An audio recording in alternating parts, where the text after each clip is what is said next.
Okay, you want to talk about his father, the political things? Yeah, talk about the political things. Talk about your father. Tell us about what, you know. Yeah. The next elder, okay, the next elder that obviously affected my life. Um, my father's rebellism is different than any documented rebellism.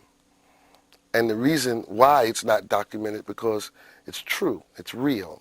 It has no price to it. It never sought price because it was genuine. If you were your brother's keeper, keep your brother.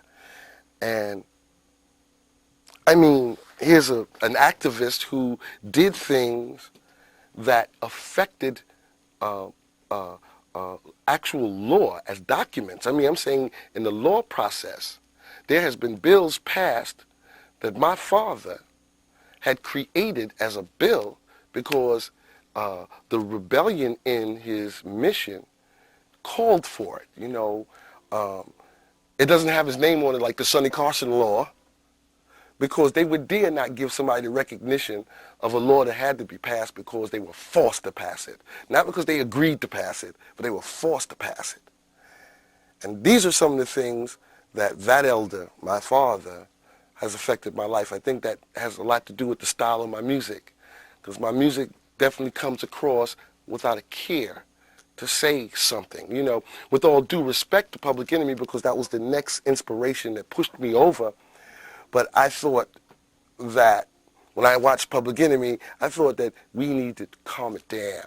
You know, easy selector. You know, let them know that we do this in stride. It ain't that hard. So we jump in our pink caddy with our Bible on in the passenger seat, with Marcus's tablets under our feet, and let's ride. And let's take people for some fun ride and let's drop something. That's my father's effect on me. Again, Sonny Carson. Untold hero that if you were to try to make him a hero today, he will turn his back on you because his mission was not about recognition. It was about what was supposed to happen. What do you think George's mission is? Obviously, the same.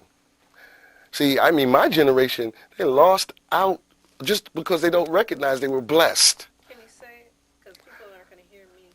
George's mission. George's mission, obviously, was the same as my father's.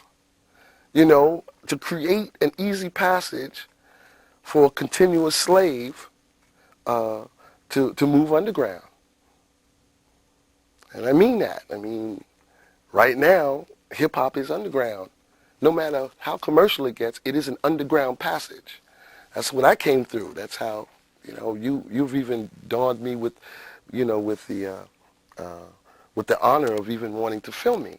It came because Harriet Tubman / George Clinton was saying, yo, this way out. And that's George Clinton's mission in my heart, you know, with all due respect to anybody else's perspective.